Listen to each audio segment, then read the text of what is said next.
And coming to Ruturaj Gaikwad. Already 2 தடவை லெக்ல பேட்ல படாம தப்பிச்சாரு, wide கட்சி. அண்ட் இந்த பக்கம் இவரு என்ன சொல்றது, ஆயுஷ் மந்த்ரி அப்பதான் அவுட் ஆயிட்டு போறாரு.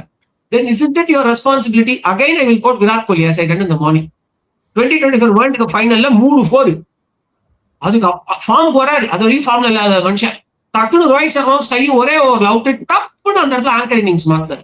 அது maturity. Matthew Short not tested. Brevis இப்பதான் 2 மேட்சா விளையாடுறாரு, அதுவும் போன மேட்ச் அந்த அளவுக்கு பெர்ஃபார்ம் பண்ணல. சிவம் தூபே ஒரு குரூஷியலான மேட்ச்ல கம்மி ரன்ல வெளியே போனாரு. The only one you can trust is இவரு ஜெமி ஓவர்டன். அப்புறம் காம்போஜ் அடிக்கிறாரு அப்பப்ப 6. Sarfaraz, yes I agree. So இப்படி ஒரு வாலடைலிட்டி, அதுவும் சர்ஃபராஸ்க்கு ஸ்பின்னாட வராது, நோட் திஸ் பாயிண்ட். அதனாலதான் ஷார்ட் உள்ள வந்தாரு.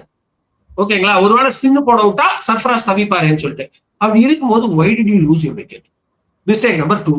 Mistake number 3, blunder. Ruturaj Gaikwad is not a good captain அப்படின்னு சொல்றதுக்கான வார்த்தை செய்யணும். ஒரு பிளேயர் ஹாம்ஸ்ட்ரிங் இன்ஜுரியில நடக்க முடியாம தவிக்கிறார். அடுத்த பாலே ரன் அவுட் ஆற மாதிரி சிச்சுவேஷன். ரைட் ஹேண்ட் பேட்ஸ்மேன், லெப்ட்ல ஹாம்ஸ்ட்ரிங். நீங்க என்ன பண்றீங்க தம்பி, நீ உள்ள போப்பா, நான் பாத்துக்கிறேன், இதுதான் நீங்க சொல்லணும். அவர் என்ன தெரியுமா சொல்றாரு, பவர் பிளே முடிச்சுட்டு போறியா, இந்த 3 பால் முடிச்சுட்டு போறியா, அப்படி என்ன ஒரு கான்பிடன்ஸ் இல்லாம